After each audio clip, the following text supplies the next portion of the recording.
Emmanuel Philibert, duc de Savoie, 1528-1580, connu sous le nom de Testa di Ferro, tête de fer, pour ses prouesses militaires, fut l'une des figures les plus marquantes de la fin de la Renaissance.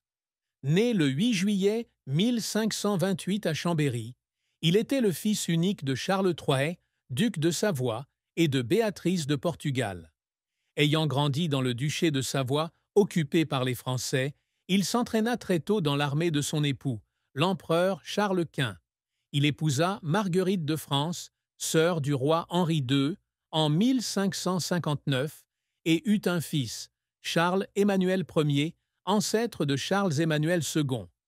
Brillant stratège politique et militaire, Emmanuel Philibert récupère les territoires de Savoie, déplace la capitale de Chambéry à Turin et pose les bases du développement de la Maison de Savoie. Avec une vision de modernisation, il a remplacé le latin par l'italien dans le Piémont et le français en Savoie, façonnant un État indépendant qui est devenu un symbole de résilience et de patriotisme. Emmanuel Philibert entre dans sa carrière à une époque où le duché de Savoie est presque perdu au profit de la France et de l'Espagne. Fils de Charles III, il hérita d'un titre presque vide à la mort de son père en 1553, la majeure partie du territoire ayant été prise par la France depuis 1536. « Je n'ai pas de terre, mais j'ai de la détermination », aurait-il dit un jour, selon les historiens de la Renaissance. À partir de 1545, il rejoint l'armée de l'empereur Charles Quint, beau-frère de sa mère, Béatrice de Portugal, pour apprendre et chercher des occasions de restaurer la gloire familiale. En 1553, il marque sa première victoire à Hesdin, où il commande l'armée espagnole pour vaincre les Français. « Je me suis tenu sur le champ de bataille, j'ai vu le drapeau de Savoie flotter, et j'ai senti que je vivais pour ce moment », aurait-il déclaré, selon l'Encyclopædia Britannica. Un mois plus tard, il devient duc de Savoie, mais il doit faire face à la réalité. La majeure partie de son territoire est toujours sous contrôle français. En 1557, il mène une invasion du nord de la France et remporte une victoire éclatante à la bataille de Saint-Quentin, battant une armée française dirigée par Anne de Montmorency. Cette victoire non seulement consolida sa position, mais donna également l'impulsion au traité de Cateau-Cambrésis, 1559, qui restaura une grande partie du duché de Savoie, y compris Turin, bien que la France conservât quelques forteresses comme Pinerolo. « Je ne me suis pas battu pour la gloire, mais pour mon peuple », a-t-il écrit dans une lettre à Charles Quint, selon l'encyclopédie Columbia.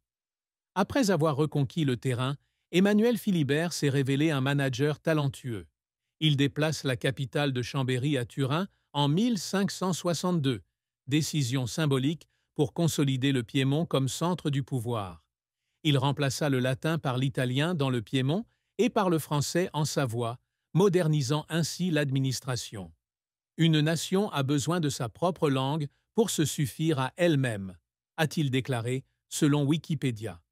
Il réorganisa les tribunaux, réforma les finances et favorisa le commerce, transformant la Savoie d'une terre dévastée en un État indépendant substantiel. En 1578, il transféra le suaire de Turin, Saint-Donne, à la cathédrale de Turin, renforçant ainsi le prestige religieux de la Savoie. À sa mort, en 1580, il négociait l'acquisition du territoire de Salus, témoignage de son ambition débordante. Cependant, sa carrière n'a pas été sans échec. En 1556, il ne parvint pas à négocier une paix séparée avec la France, ce qui lui coûta la chance de reconquérir la Savoie plus tôt.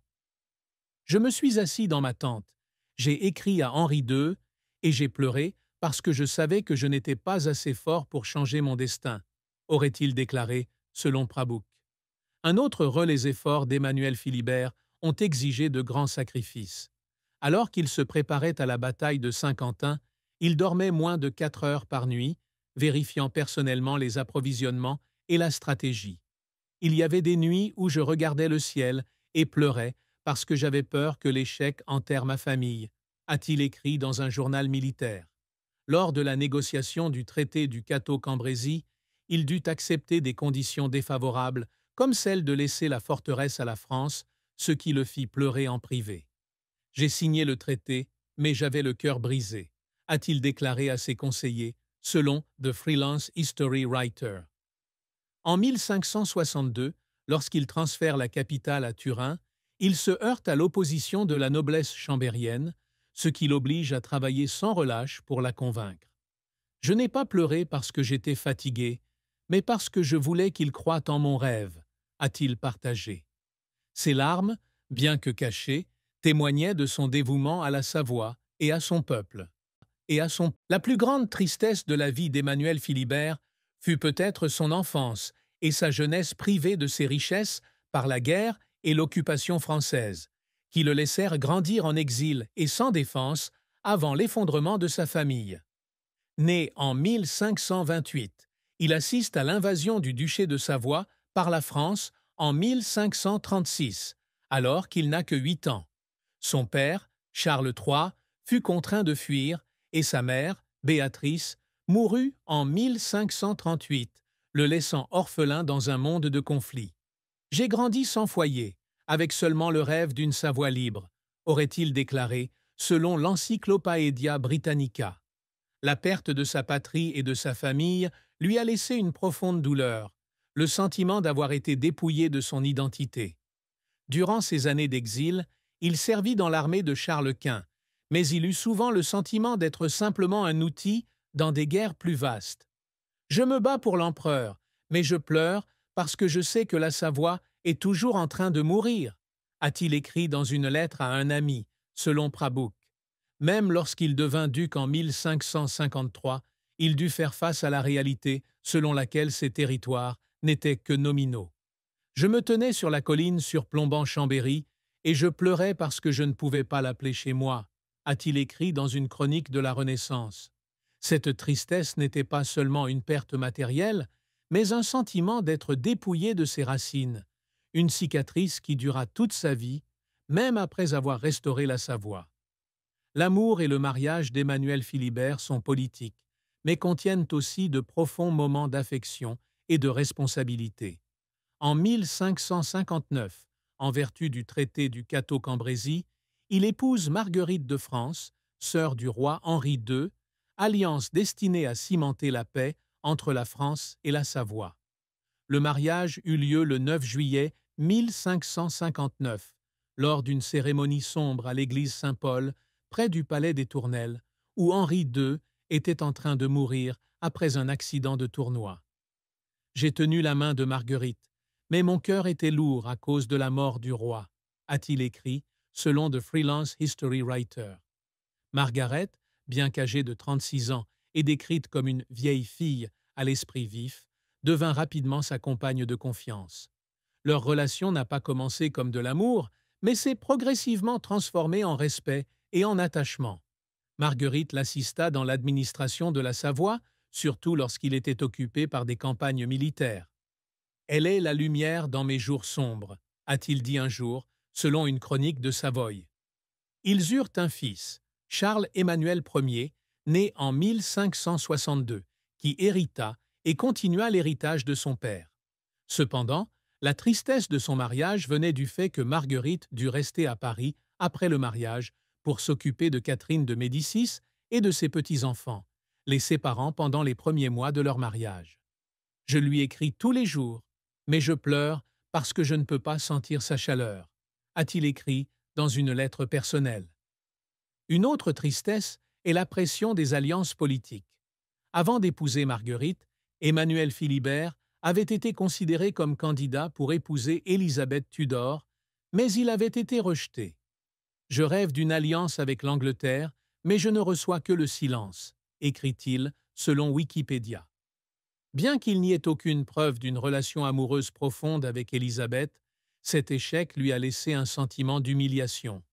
Durant son mariage, il s'inquiétait également de la santé de Margaret, qui était plus âgée que lui et avait vécu de nombreux événements. « J'avais peur de la perdre avant même que nous vivions ensemble », a-t-il confié à un conseiller. Pourtant, leur amour, fondé sur la camaraderie et la responsabilité, était un point positif dans sa vie, par ailleurs tumultueuse. La fortune d'Emmanuel Philibert à sa mort, en 1580, est estimée à environ 20 millions d'euros aujourd'hui, provenant principalement de terres, de revenus du duché et de concessions de Charles Quint. Lorsqu'il restaura le duché de Savoie, il reconquit des terres fertiles comme la Bresse, le Bugey et le Val-Romey, qui lui procurèrent des revenus agricoles et commerciaux. Turin, après être devenue la capitale, s'est développée en un centre économique, avec un impôt sur le revenu estimé à 100 000 couronnes par an, selon l'encyclopédie Columbia.